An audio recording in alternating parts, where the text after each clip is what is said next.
To Yeah. start, may I ask that you simply introduce yourself and tell us a little bit about yourself? Thank you. I am Lady Justice Joyce Aluoch. I am a Kenyan. I was the second woman magistrate and judge here in Kenya. I served the judiciary of Kenya up to the Court of Appeal, which was at the time the highest court in the country. Now we have the Supreme Court as the highest court. Then Kenya nominated me to run for the position of Judge of International Criminal Court at The Hague. These international courts, one joins them by virtue of being elected. So when I was nominated by Kenya, I had to go to New York because the elections are at the General Assembly in New York. And fortunately, I was elected to be a judge of the International Criminal Court at The Hague. I joined the court in 2009. I completed my full term of 9 years. It's one term of 9 years. And I completed in 2018, March, and got back home to Kenya. But before I came back to Kenya, I decided to train in London, because The Hague and London is like 45 minutes flight. So first I trained as an arbitrator. Then I started sitting with arbitrators at The Hague. I had gotten to know some. Whenever the clients allowed it, I did sit with arbitrators once or twice. And then I suddenly realized that I did not like arbitration, mostly because of the fact that whether it's one arbitrator or three arbitrators, they listen to evidence in chief, there's cross-examination, there's re-examination. I didn't see the difference between that and what I had been doing in court for 44 years. So I said, no, I can take a break from that. So I then, when it was, I think about 2 years before I came back, I decided, listen, I need to train for something. And I think I've tried arbitration. I don't like it. I'm going to train as a mediator. So I took leave and I went to London, Center for Effective Dispute Resolution in London. That's the oldest institution for mediation in London. I trained. That's how I became an accredited mediator. I could not practice because I was still a judge at the ICC. So I waited until I got back in 2018. And I straight away started with FIDA, Federation of Women Lawyers, where you can do mediation pro bono. I did that, and then applied to be a quota next mediator. And then I was accepted, so I started mediating under quota next. And then it didn't take that long, about a year or 2 years. Then COVID struck. And I could no longer continue. Nobody could continue mediating physically, face to face.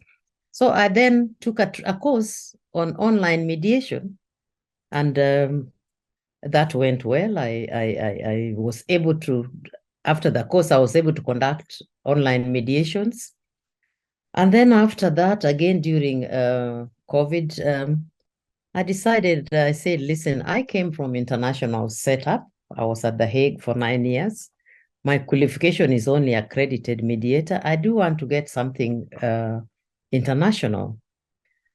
So I got to know that there was a mediation conference going on in Tanzania, Dar es Salaam. And the people who assess mediators from IMI, International Mediation Institute, were going to be there. I got to know that they were going to be there. And I said, I must offer myself for assessment. So I managed to get in contact with one of them. I was given an email, and he said, okay, it's true, we are going to be in Dar es Salaam, but if you are 3 of you, it's easier for us to assess you, so that in one round, you are the mediator, the next round, you are the applicant, the next round, you are the respondent. So that went on for a whole day. And eventually, they assessed 3 of us, and all 3 of us passed the assessment. And that's how I became a certified international mediator. And was happily mediating until last year. I was contacted by IGAD. They were looking for somebody to reform the judiciary of South Sudan. So I told IGAD that I'm not sure, I don't think I'm interested in that, because I'm very actively mediating. So they left me and then came back. When they came back to me a 3rd time, I said, all right, maybe this is my calling. So they got 1 judge, also a retired judge from Uganda, and myself from Kenya. And they have 10 lawyers from South Sudan, 5 from the opposition, 5 from government. So we are total judicial reform committee. We are 10 of us. 12 of us, 10 local South Sudanese, and 2 of us are from the region. And we started the work, Judicial Reform Committee, under the revitalized agreement for the resolution of the dispute in South Sudan. So that is still ongoing. So I traveled to South Sudan quite often. I just got back home a week ago. But otherwise, we are undertaking public consultations in various states in South Sudan. What reforms do the people of South Sudan want in their judiciary? What recommendations do they want to make? So that's what I'm currently busy undertaking. Thank you so much for sharing. That's absolutely fascinating. You are now talking about your training that then made you into an internationally recognized mediator.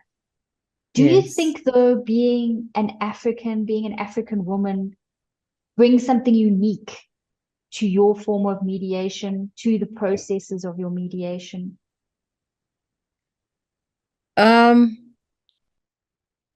I wouldn't think so.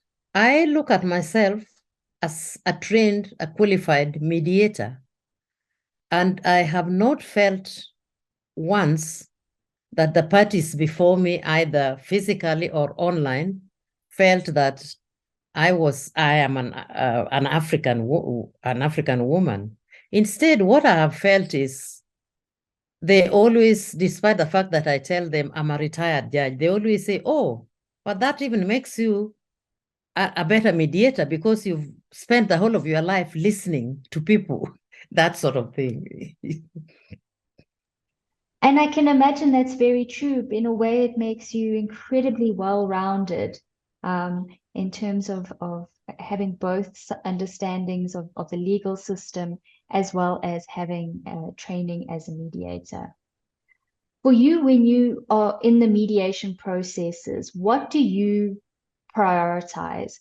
Are you more focused on the output of the mediation or the process of the mediation?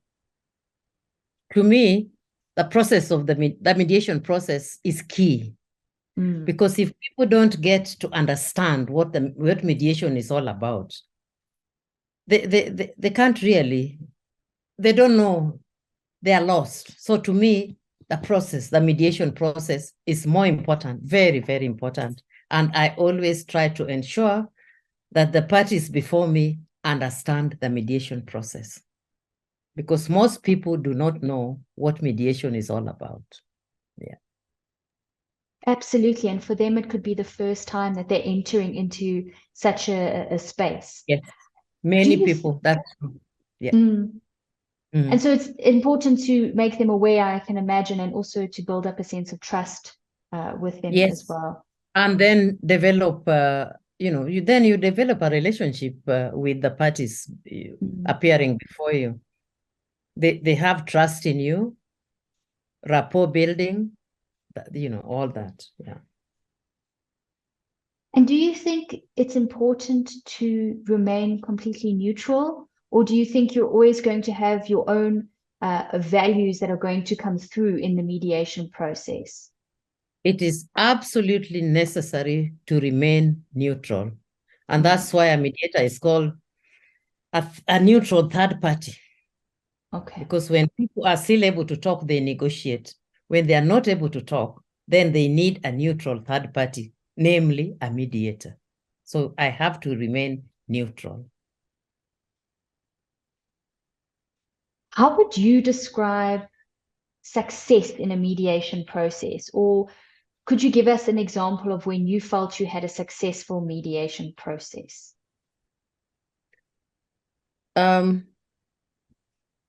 Maybe there are two ways of looking at it. A lot of people would look at success in a mediation when a settlement agreement is arrived at.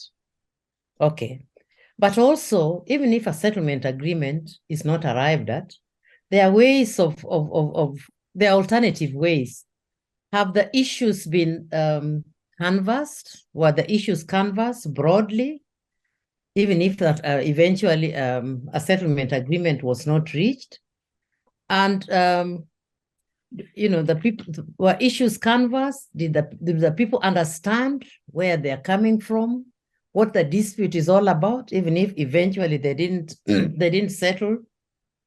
And I consider these alternative ways that it's not just simply because a settlement agreement has been reached, has been arrived at by the parties with the help of a mediator, and they are signed and the mediator countersigns. That's ideal.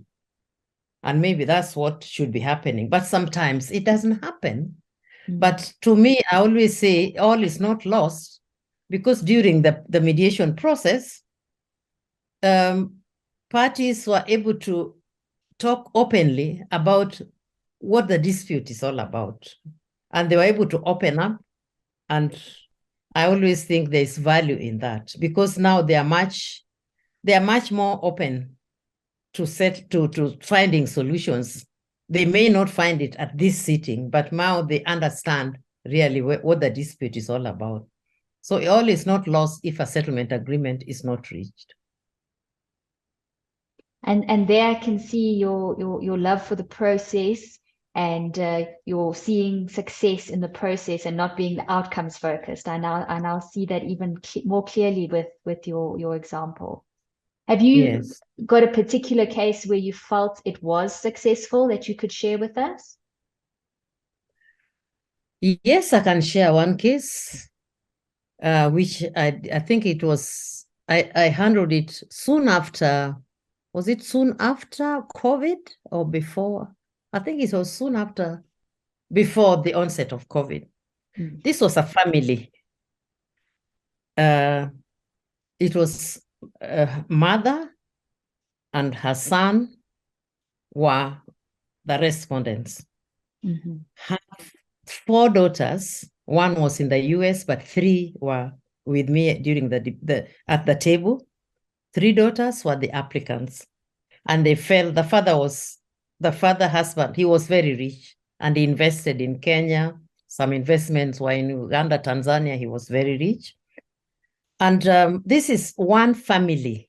You understand? They were sitting with me at table, 3 daughters, 1 son, with their biological mother. And it was a bitter dispute, very fight over the property. And they had not talked. If I remember, they had not talked for almost 5 years. They gave up on the mother. And the matter was in court, and they had been going on and on for 9 years. I always kept the details of that matter with me. 9 years they had been in court. Yeah. That is a mediation that I decided on that day to start it at 9:15. I should have started at 9, but one side was late. So I said, let's give them a few minutes. And the other side said, this is the way they always are. I said, please. Eventually, the side that was late arrived. And for me, the way I was trained at the Center for Effective Dispute Resolution, I never sit in the room. I go out once to check on the parties, and once they're all there, I welcome them in. That was a very important training that I never forgot. So I ushered them into the room. The applicants normally would sit on my right-hand side. That's how I was trained. The respondents on the left-hand side. And everything started, I started explaining the mediation process. So this went on from 9:15. So somewhere in midway, one of the daughters, I think the eldest daughter, got very upset, very worked up. And I said, you know, I was assisting them. Then she said, you know, despite the fact that I've told them, call me Mrs. Aluoch, they always say, no, you are a judge, we know you, just allow us to call you judge. I said, fine. He said, Judge, I told you, this woman. I said, excuse me, who are we talking about here? Then she pointed the mother. I said, excuse me, this is your biological mother. So she said, yeah, she might be. I said, no, a mother cannot be, might be. She is your mother. You may be having differences, but she's your mother. So she apologized and we went on. And this mediation, I gave them 1 hour break during lunchtime. The afternoon we continued. Private sessions, open, you know, joint session, private session. And you know, by 6:30, they struck a deal after 9 years in court. That is absolutely incredible. After 9 years, within one day, Yes. they were able to find common ground. That was the height of my mediation. I couldn't believe it. Everybody, you know, the three girls would say, okay, we'll let our brother have that. Then the brother also, all right, I'll let my sisters have that. And the mother, you know, I couldn't, it was like drama. And there were lawyers. Lawyers were also helped, but I always tell lawyers, this is the day of the parties. I want to hear them. But when something is complicated and needs explaining or is a legal point, I'll allow you. So for me, during a mediation session, I let the parties talk as I listen. Yeah. And that leads me beautifully to my next question, because you, in your esteemed career, have led many mediations. What sort of criteria or skills do you think you need to be such a leader in mediation? As I think a mediator, first and foremost, you have to be trained. You can't get away from being trained as a mediator. You need to be trained. You can't just sit there and assume I am a mediator. No, I think, and a mediator needs to be fair, to show empathy to the parties, be fair, non-judgmental, occasional, independent, occasionally crack jokes with the parties once in a while, because sometimes things get very complicated. Or sometimes I'm fairly fond of when we are in private session, I tell the one party that, look, let's take a walk, 5 minutes walk. And then I make sure that, of course, whatever he tells me, as usual, we'll always say, don't tell them that. I say, no, this is confidential. Then the other side, I will also tell them, let's take a walk. And, you know, politeness is also very important in mediation, to be polite to the parties. Patience, sometimes you need a lot of, like on that day, when the 9-year court case, and I settled it, I helped the party to settle in one day, I needed a lot of patience, a lot of politeness, because the girls, there were 3 on this, my right-hand side, the mother and the son, and the firstborn daughter was very, very aggressive. So it needed a lot of patience, politeness, and you know, a sense of summarizing when to make sure that we all understand, the parties understand this. I summarize it to them as we go ahead. So those are impartiality, of course, is important, fairness. Yeah, and trustworthy. Trust is also needed. And you know, building, relationship building is important. Yeah. That makes a lot of sense. In terms of the training and the importance of the training that you've emphasized, what sort of training or experience do you think a mediator should have? You know, the initial training on mediation is a 40-hour training. Okay. Yeah. Oh, if you talk to any mediator anywhere, they'll tell you that initial training on mediation is a 40-hour training. And that's what I went to the Center for Effective Dispute Resolution in London. I went for that 40-hour training. And it took me a week. And then thereafter, most people would be satisfied with that, but I wasn't satisfied. Because when I came back, I couldn't practice mediation when I was at The Hague. I was still working. But when I returned back home, I started, I started practicing as a mediator. And then I said to myself, just as I told you, I said to myself, look, this is not enough. I need to expand and I need to attend other courses. And that's when I started, attending more and more courses like on employee, employment, mediation, and so on and so forth. So there's much training that can be done and continuous improvement of yourself as a mediator as well. Just look at today, as I've told you, today I was in a training. Yes, please tell us some more, please. Well, as I told you that judiciary, Strathmore Dispute Resolution Center is attached to the Strathmore Law School. They have formed a relationship with the judiciary because judiciary of Kenya has the court annexed mediation program, very successful. So in this program, they then brought in the banks, the leaders of the bank. And so it just happened that the bank wanted to understand what mediation is all about. Some of them knew this official, some of them knew, like it's Kenya Bankers Association. So they wanted to understand, they wanted to know what it's all about. That was in April. I was not here, I was in Juba. But then they agreed that in July, which is now, they would have a training.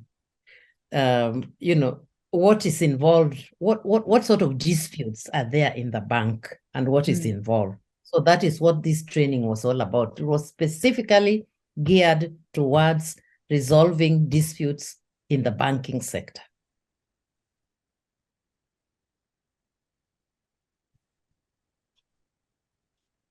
So are you there? Sorry, can you hear me? Yes, I can hear you. Oh, sorry, my mute button was not cooperating there. Don't worry, it happens. Yeah. And so now, this is very much in you were saying in the banking arena, that they wanting to learn about mediation to avoid moving into the court, the area of the court. Not just to avoid moving, like today, you'd be surprised how many of them were saying that we have 1,000 cases pending in the courts, we have 800, we have 300. So they said we can't deal, we cannot continue like this. If we find an alternative way of having our disputes resolved easily and quickly and cheaply, we would go for it. So that was the purpose of this training, so that they were basically training us so that in future, those of us who are being trained can handle these disputes. Very interesting. Yeah, I thought so too. But one thing is, I have never stopped. I just feel I will never stop training. If there's anything that can expand my knowledge and my capacity in mediation, I will always go for it. And that's so amazing because it's in your story that you shared with us in the beginning. It's very evident how interested you are in learning and growing continuously, and how you've moved through various phases of your very illustrious career. And you're still learning and growing. And even today you were training and you are learning and growing. So you are very inspirational to me to keep doing the same. Thank you. In fact, some of the lawyers, they always tell me that, Judge, like even today, they say, Judge, you are a judge for, like you've now, I just reminded them, 44 years. You say, how did you transit from making orders to listening as people talk? And so I told them perhaps this mediation was always within me. I just had not brought it out during those years when I was a judge. Maybe I just hadn't brought it out. But it was always a part of who you are. That's what I keep telling people, that I think it was always a part of who. Like, for example, I am the one who established the family division in the High Court. Yes. And I remember during that time when I was in the High Court here in Kenya, sometimes I would ask lawyers to excuse me and let me just have the parties, husband and wife, whether it's child custody or what have you. And the lawyers would say, but Judge, these are our clients. I say, I know exactly these are your clients, but just give me 10 minutes only with the parties. So, I mean, that time I didn't even know there's anything called mediation. Yeah. That's amazing. I'm a psychologist by profession, so mediation and facilitation and people stories are also very much a part of who I am. So I understand your interest in that as well. Yes. But I think we can agree that mediation is quite a male-dominated area. Well, let me ask you first, do you agree with that? Do you think that it is a very male-dominated area? Not here in Kenya. Okay. No. It's almost like, now it's almost half-half. In fact, a lot of people associate mediation with women. I don't know why. Because they say, okay, the women are passionate, the women are multitaskers, the women are peace builders. So I find that a lot of people associate mediation with women, or maybe on some topics, maybe. I think what I found in my research is a lot of women are involved in the track 3 or the grassroots peace building and mediation, yes, but perhaps not so much in the track 1 international or track 2 national interventions in mediation. They seem to be internationally, there seems to be less women that are involved in those very high level. That I agree with that. And I don't know whether it's because they don't get the chance. I haven't found out why. Like for example, African Union, when it comes to what's that? Whenever there are missions going to resolve political mediations or what that, they very, very rarely ask women to join those teams. This is very true. Yeah. And I think that leads not like that. Yeah. I think that leads people to think that women aren't involved in mediation, but women are doing a lot of mediation and peace building in the communities. Yeah. A lot. In fact, and at peace building, women are great. I remember just earlier this month when I was in one of the states in South Sudan. It's called Pibor Administrative Center. And I was having public consultations with different groups. And that particular day, I think I was having a business community or women groups and this woman stood up to make a comment, and she said, as far as I'm concerned, she was elected a leader, a tribal leader, not a chief. They have got chiefs, those ones who listen to cases, but they also have tribal leaders. And then there's something in South Sudan, lots of young people, and they call them niggers.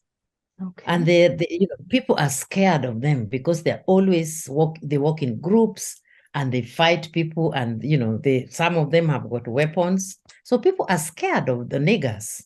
I've learned that because I go to South Sudan quite a bit. So this woman said, I know you all know about niggers. I told her, yes, now I know about it since I started coming to South Sudan. I have the same, those young men are also in my area where we live. But because I'm a community leader, I have found my own way of handling them. And I handle them by trying to befriend them. Once in a while or twice a month or so, I invite them. And there's a center with a big hall. I invite them to that center and I talk to them. So I was very impressed with this woman because she's basically building peace builder, isn't it? Absolutely. Yes, because those people are very, very scared. If you get anybody from South Sudan and you talk to them about niggers, they'll tell you, oh, don't ever go near them.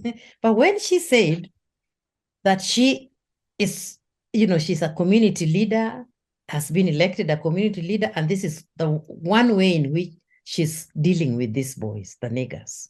I was very impressed, actually. That shows you she has the patience, the compassion to deal with these boys, isn't it? Yeah. That is such a beautiful example and a good example of the good work that women and community leaders are doing, and using mediation to bring about the end of violence and conflict rather than using further violence, which really is just perpetuating itself. Yeah. So thank you for sharing that. That was really a lovely example. Moving to the other side now of mediation, do you ever feel you encounter obstacles or challenges in a mediation process? Yes, sometimes, once in a while, lawyers, if you don't give them proper direction during mediation, they can be a challenge. Like today, I told you I was at this mediation training, and during lunchtime, people mingle and people talk. And I was surprised when two women mediators, they were telling me how lawyers completely take control of their sessions. And I said, why? Why would you do that? Have ground rules at the beginning and tell lawyers the role they're supposed to play. So that sometimes the parties themselves can be very difficult. Also, I've had some parties that were just very difficult. I remember one party, it was very difficult and kept on saying, but Judge, I did not opt for mediation. I said, yes, but this is quota next. The judges scrutinize the files, and according to the quota next mediation rules, if a judge feels that the matter is suitable for mediation, you are sent to a mediator because they have a list of mediators. So it's true, yeah, there are some times when parties can be difficult, but it also depends on how you handle the parties as a mediator. And I remember also when I was the FIDA, Federation of Women Lawyers, where I do mediation pro bono. It was a matter of, this was husband and wife. And they had, unfortunately, they had a child that has a problem. And the husband was very passionate about this little girl that they have. They gave birth to a child that has a problem, a real bad problem, and needed to go to the hospital like every other day or every day. And so one of them had to be home to look after this girl. And so the husband had to work. He had a much more permanent job. So the wife, the mother of this child, stayed at home. And then, unfortunately, or somehow, the mother started having relationships with a man who also lived in the same block of flats. And the husband was, he highly suspected. And he went to FIDA because FIDA is pro bono, they don't pay any money, and we handle the matters pro bono. So he told FIDA, I want to have my daughter, but I don't want to divorce my wife, but I just don't want her anywhere near me. So I remember I was given that matter to handle, and during private sessions, when I had a private session with the wife particularly, after I had a long joint session, and the husband told me all these things, of course, in her presence. So when I had the private session, I asked her that just be honest with me. You know, as I told you during opening remarks, if you tell me something either in a private session or in a joint session, if it's in joint private session, if you don't allow me to disclose it, I will not talk about it. I'll just always keep it in my chest. So she said, you know, Judge, it is true what my husband is saying. I am having an affair. I said, really? But it's because he is so busy. He's never there. He's blah, blah. But don't tell him. I said, no, the mediation rules don't allow me to disclose what you don't. So those are some things that can be. So I go back. We go back to the joint session, and you see, I know something. I have something with me, isn't it? And I cannot disclose it. But anyway, eventually, they reached a settlement that because by that time he had already packed her things and taken her to her father. So they reached a settlement that for the sake of the baby, she said, for the sake of the baby who is not well, I'll stay at my father's house. And the husband said, I will come every day or every other day to see the baby and make sure that I bring the things, that what she needs, her medication, her everything, and we see how things go moving forward. So he continued, he remained with that suspicion, and me as the mediator, now I know the truth. You understand what I'm saying? Yeah. And that has been given. Yeah. That trust is also a burden of knowledge as well. Yes. Yeah, Yes. I can understand that.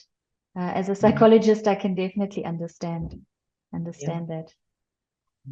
When you encounter these sorts of obstacles or difficulties, how do you overcome them?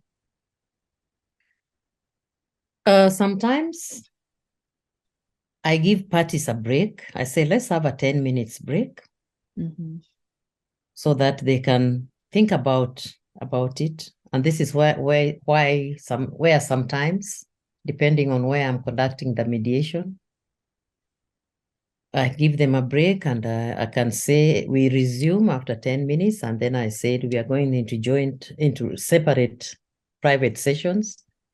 And then I take one of the parties for a walk. Normally, there's always a compound where I'm doing the mediation. I have a chat with them.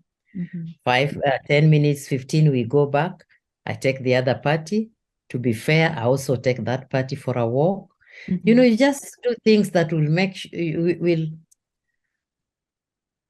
the parties gain confidence. Yeah. And a lot of patience and perseverance from your side as well. Sorry? A lot of patience and perseverance from your side as the mediator. That's why I told you need a lot of patience, you need a lot of perseverance. Occasionally, you need to crack a joke. And the parties must never see that you are worn out, never. I never let them see that I'm worn out. I make them all the time know that I'm with them. I'm all the time with them. Yeah. That must be sometimes exhausting, though. Of course, it's the day, as I told you, the day I had this case that had been in court for 9 years, and we started at 9:15 and 6:30. The following day, I just slept. I was so exhausted, genuinely exhausted. Yeah. And this is not the first time hearing of it. Other mediators I've spoken to have told me stories of missing lunch, because when everybody goes for lunch, you're now sitting reviewing all the notes, all that you've witnessed. So it seems like it's a lot of perseverance, and it can sometimes take a bit of a toll on the mediator. Yeah, but when I give people 1 hour to go for lunch, I never remain in that same room. I always just like to walk a little out and just clear my head. Even if it means I'm having lunch and I sit out in the garden by myself. But I just like to get out of that environment, that same room or hall or what. Yeah. And it seems obviously with COVID, we all had to make adjustments to move on to this online space. And you are not the first mediator now to mention to me that you had to move online to start Yeah. doing mediation. How is that On, different from being in person when you're mediating? you have no control on who else is in the room, because this is Ah, mediation. Mediation is private, ah, and you can't control who else in the room. And one of the sessions that I had was a Kenyan man. He was living in California, and he had been living there for a very long time. And I don't think they were legally married, but they were staying together. And the lady came back and had been in Kenya now for about 3 years, 3 or 4 years. But they were having issues with the child that they had. The woman had her own child before she started living together with this man. mm. And it was quite interesting. First of all, the man couldn't believe that I am right here in Kenya. I said, yes, I'm sitting in my study room. I'm in Kenya. He said, when did you develop? When did Kenya develop? When did Kenya develop until I'm able to talk to you online? I say, yeah, the world is not leaving us. We are also online, conducting Mm, mediations online. And unfortunately, the lady became very, very aggressive. You see, now we were online, so all you can do is, okay, go into a breakout room. She doesn't stop crying. You have to come back. But if it was physical, I could have I could have joined the matter. I could have said, let's go to private session. I could have taken her. We could have walked out. We could have, talked a bit more. mm, And then as we were going on, I saw, somebody was passing behind the man. And we were all four of us, because he had an advocate who was somewhere here in Kenya, mhm, and the lady also had a lawyer who was in a different city in Kenya. So we were four in different parts. mm, So I said, "Excuse me, I saw something." Oh, he said, "Wow, that's somebody who it was a young person, a young man." It was. mm, I said, "Is that your son?" He said, "Oh no. The son, the two boys are the boy and the other one I have are with her. But this is a young man who comes to do some work for me." So you see, when it's a private session, it's a private session. Nobody should be mm, walking anywhere. You understand? mm. So I said, but the ground rules were, we went over them. He said, "I'm very, very sorry." I don't think he knew that I was on this kind of a session. So those are challenges on online mediation. Mm. Then sometimes before you realize it, lights go off. Yeah, or as we know. yeah, it goes off. So it means you have to again wait whether it comes back or it doesn't come back or something like that. So it's online mediations ideal, but it has its own challenges. Yeah. Absolutely, absolutely. Of course, very similar to any form of psychotherapy online or teaching Yeah, online. I It's know. the same challenges, yeah. I have one last question to ask you, Yeah. Mm. and then I'll let you have a lovely evening, and I won't take up any more of your time. But Yeah. is there a particular mediation where you felt that you learned a lot? It was a very enriching experience for you, and you took what you learned into other mediation or processes in the future. I think when I was handling a medical negligence case, I Mm, learned a lot. Yeah, I learned quite a bit that was coming out from the doctor, because the patient was this and this, and the doctor would explain and apologize and explain, because this happened.